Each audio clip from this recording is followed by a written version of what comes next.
Bapak Ibu sekalian yang dikasihi oleh Yesus Kristus, renungan siang kita pada saat ini mengambil tema bersyukur dan bergembira. Sebelumnya kita berdoa terlebih dahulu.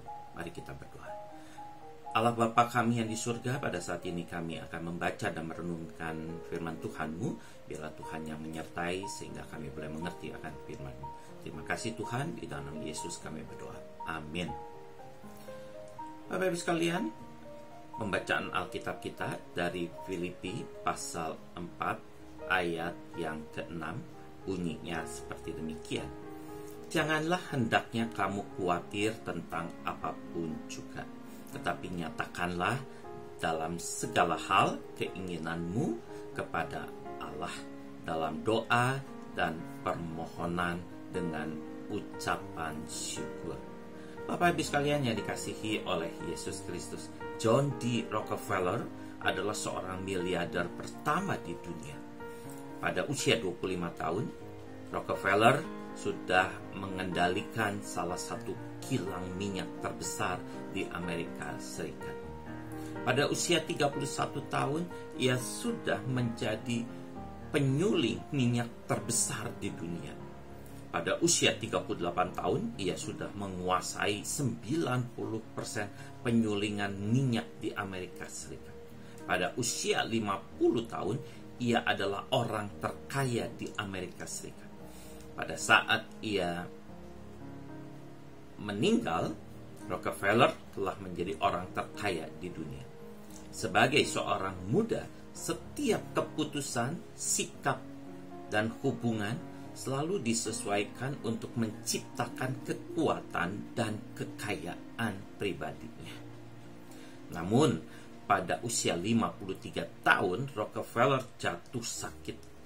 Seluruh tubuhnya menjadi tersiksa oleh rasa sakit yang luar biasa dan ia kehilangan semua rambutnya. Dalam penderitaannya, ia sebenarnya dapat membeli apapun yang dia mau karena ia seorang miliarder. Tapi Rockefeller hanya bisa makan sup dan biskuit saja. Seorang menulis, dia tidak bisa tidur, tidak akan tersenyum, dan tidak ada pun dalam hidup yang berarti baginya. Dokter pribadinya pun memperkirakan bahwa Rockefeller akan meninggal dalam waktu 1 tahun. Dan tahun itu berjalan sangat lambat bagi Rockefeller. Nah, saat Rockefeller mendekati kematiannya, ia terbangun pada suatu pagi dengan kesadaran samar-samar bahwa ia tidak dapat membawa kekayaannya ke dunia berikutnya. Rockefeller yang biasa mengendalikan dunia bisnis, tiba-tiba ia menyadari bahwa dirinya tidak bisa mengendalikan hidupnya sendiri.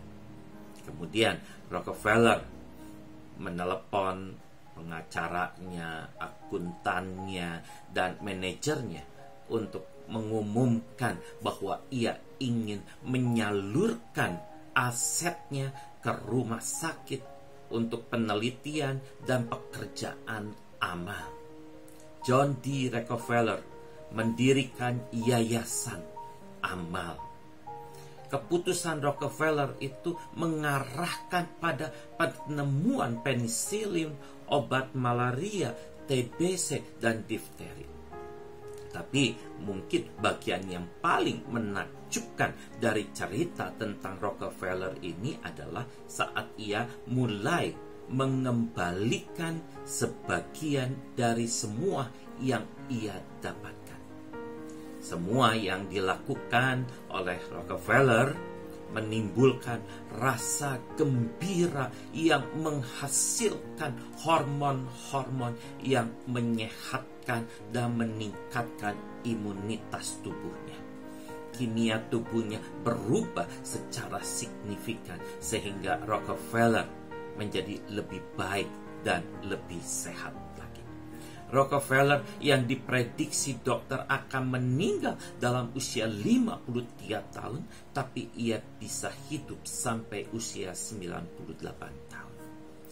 Pengalaman ini membuat Rockefeller belajar bersyukur dan mengembalikan sebagian besar kekayaannya untuk menolong banyak orang. Rockefeller juga mulai beribadah kembali dan dia punya keinginan untuk selalu membersihkan gedung gereja sampai ia meninggal. Nah, Bapak Ibu sekalian, perubahan hidup Rockefeller adalah pada saat ia menyadari bahwa ia tidak bisa mengendalikan hidupnya sendiri. Ia tidak bisa menolak penyakit yang memasuki tubuhnya meskipun ia punya banyak uang. Semua ini membuat Rockefeller menyadari bahwa ia harus selalu mengandalkan Tuhan dalam kehidupannya. Nah, Bapak Ibu sekalian, mengandalkan Tuhan itu yang akan membuat kita dapat bersyukur. Tanpa mengandalkan Tuhan, kita tidak mungkin bisa bersyukur. Tanpa bersyukur, maka kita tidak dapat hidup bahagia dan bergembira. Hidup yang tidak berbahagia dan bergembira akan menimbulkan penyakit. Tapi hidup yang berbahagia dan bergembira dapat memperbaiki kualitas hidup kita. Ini yang dialami oleh Rockefeller. Kualitas hidupnya Rockefeller menjadi lebih baik dan bahkan dia bisa sembuh dari penyakitnya dan hidup sampai usia 98. Bahkan dia bisa menjadi seorang yang begitu banyak berguna untuk masyarakat.